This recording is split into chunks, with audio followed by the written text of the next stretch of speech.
Yes. Hello. Hey, how are ya? My name's Rachel. I'm going to be your nurse today. And it looks like you had a skateboarding accident, huh? Yeah, I fell. Yeah, I bet that didn't feel very good. So let me get my gloves on here and we'll take a look and see what we can do for you, okay? Sounds good to me. All right. I looked over your file before I walked in here and it doesn't look like anything's broken or anything. Just some superficial scratches on your knee.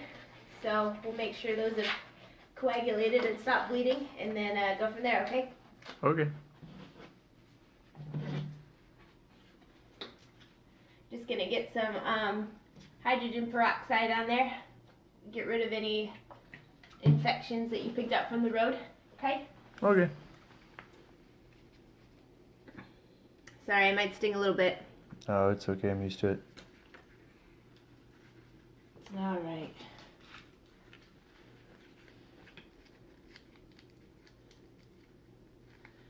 So while I'm putting this Band-Aid on, I'll just let you know, you had mostly stopped bleeding by the time you got here. So what's gonna happen next is your body's gonna go through its natural coagulation process. And eventually it's going to form a scab. Don't pick it. I like to, but don't. And you should get away scotch-free as far as scarring. Okay. So what's this coagulation process? How does that work for me? Oh, right. I'm sorry. There you go. The nurse talk. Coagulation is just clotting. So basically your body's going to seal off the injury. You ripped up some blood vessels and whatnot. So it's going to seal off that injury, make sure you don't bleed out from, a little scratch on your knee. And then it'll eventually form a scab and replace all of the cells from there. So. All right. Thank you. Yep. So you were telling me about the coagulation process for my knee. What's going on there? Right, so coagulating is just meaning to clot, and there's 5 steps. And the first one is vascular spasm. So basically what happens is when you fell, you tore open a whole bunch of blood vessels. And so the cells closest to the site of injury, they started leaking out their cell factors. And those cell factors, once in the blood, came in contact with the smooth muscle of your blood vessels, which causes them to constrict and spasm. And this is really important because it forces the blood past the site of injury and on through, reducing the amount of blood you lose, so that the second step, the platelet plug formation, can occur. Second step in the coagulation process is called the platelet plug formation.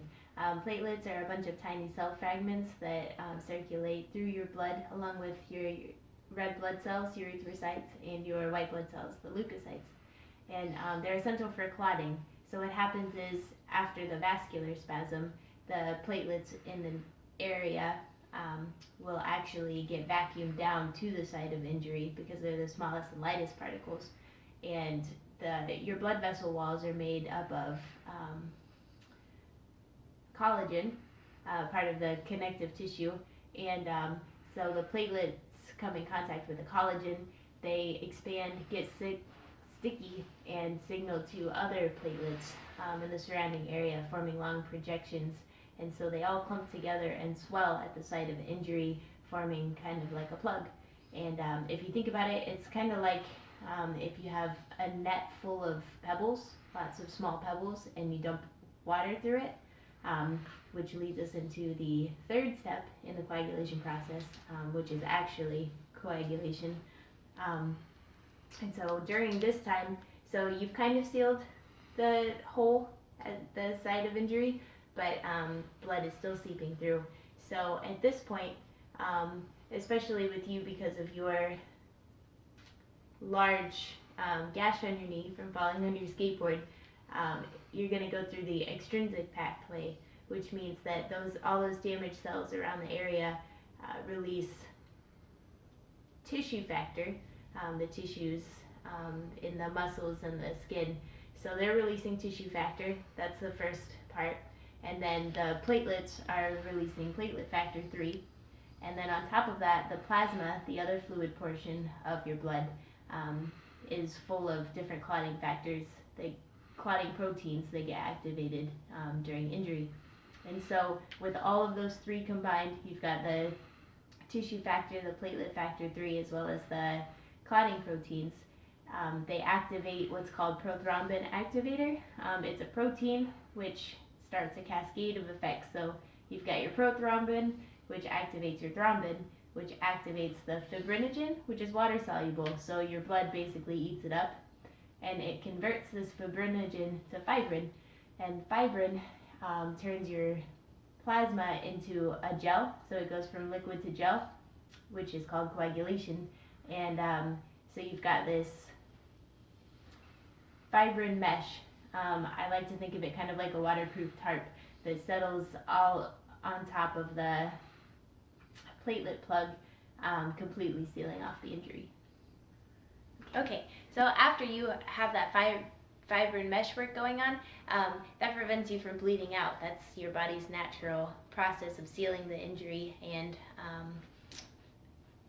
so the next step in the process is going to be your clot retraction. And this for you is going to happen in a couple days after some more healing takes place. But clot retraction basically, so it's like your skeletal muscles. The actin and myosin in your skeletal muscles allow you to move and contracts the muscle.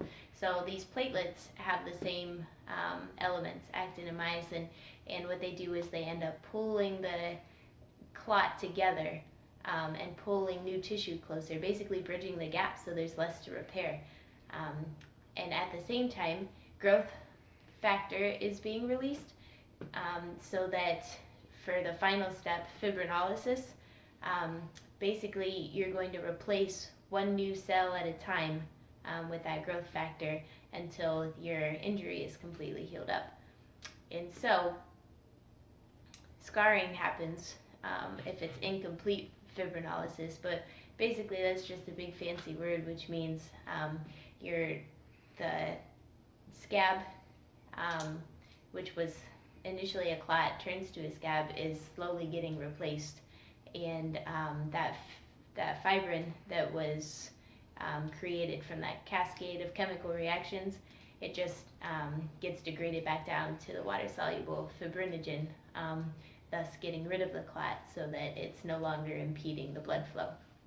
And that, in a nutshell, is the clotting process, also known as coagulation. Cool. Well, thank you so much for explaining that to me. Now I know better. Sure, be more careful next time, and hopefully we won't see you back here for a while. I'll do my best. All right. Oh yeah, getting our workout on. Yeah. Burpee time, ready? No. Come on. Let's go. 1, I can touch the ceiling. 2, 3. Getting it. Come on, don't slow up now. Come on. What's wrong? Get up. Come on. John, what's wrong? Come on. It wasn't that bad. It was just burpees. Come on. I can't breathe. Oh my God, you're serious. Let me go get help. Hold on. Hello? Yes, I need an ambulance.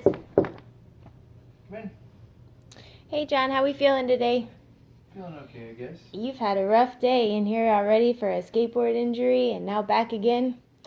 I have some news to tell you. It looks like you just suffered from a pulmonary embolism.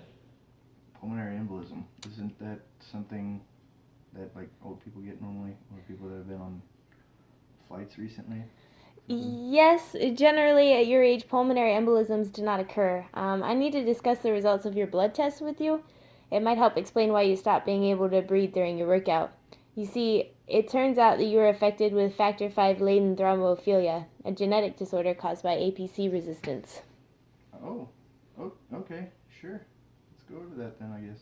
Yeah, in a little bit we'll go ahead and go over it, and I'll explain further what that means. But for now, rest, take it easy, and I'll see you in a few.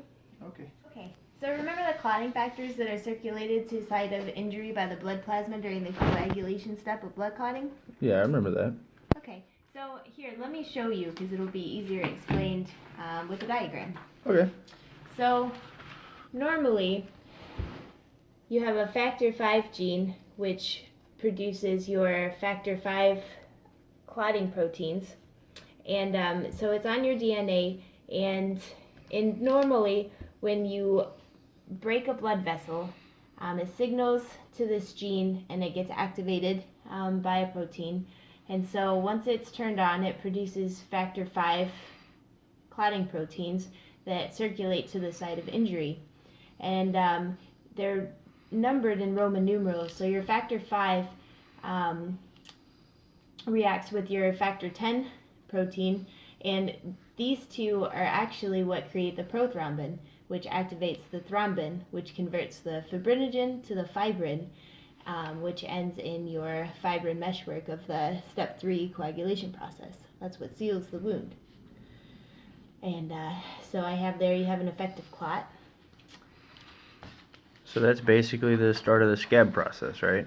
That stops me from bleeding? Right, and that's normal. Okay. So then after you form your clot, this protein C, APC, it turns off the factor V. It signals to the gene on your DNA, turns it off. It stops producing your factor V proteins, and your meshwork is complete. No more is added. It's just big enough to seal the wound and do what it needs to do. And normally it takes 2 to 6 minutes, depending on the size of the injury, for blood to clot. Now with factor V Leiden, that's a little different. So what happens is you have your blood vessel and it's started the fibrin meshwork. So your gene's turned on, everything's normal in that process up until this point. However, the CAPC with factor V Leiden, it develops APC resistance. So it's not working on the factor V proteins. It's not turning them off. So your fibrin meshwork gets bigger and bigger and bigger. So you just keep clotting, and you clot for longer than a normal person. And this, in turn, increases the risk for pulmonary embolism, which is what you had, or deep vein thrombosis. Now, granted, statistically, it's about 1 in 1,000 people with factor V Leiden end up having a pulmonary embolism or deep vein thrombosis. Usually there's other factors involved, but this definitely is an issue as far as your regular clotting process.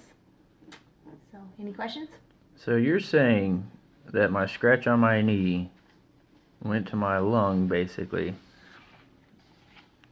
and dropped me on the floor in the middle of a workout? Potentially. It could have been a clot from within your body. You get nicks in your blood vessels all the time. It could be from a long time ago, and they become, so a clot is also known as a thrombosis, and it could get dislodged from its original site and start floating around your body in an embolus, and when it gets to the smaller blood vessels, it gets wedged in there, and it blocks passage of blood through, which limits the amount of oxygen you're receiving, which ultimately is what happened in your lungs to create the pulmonary embolism that you experienced. Well, thanks for enlightening me on that. I appreciate it. Sure. Well, take care of yourself and continue with the exercise and taking care of your body, and hopefully this won't be an issue in the future. Alrighty, thank you. I'm bleeding out, so if the last thing that I do is bring you down, I'll bleed out for you. So I bare my skin and I count my sins and I close my eyes and I take it in.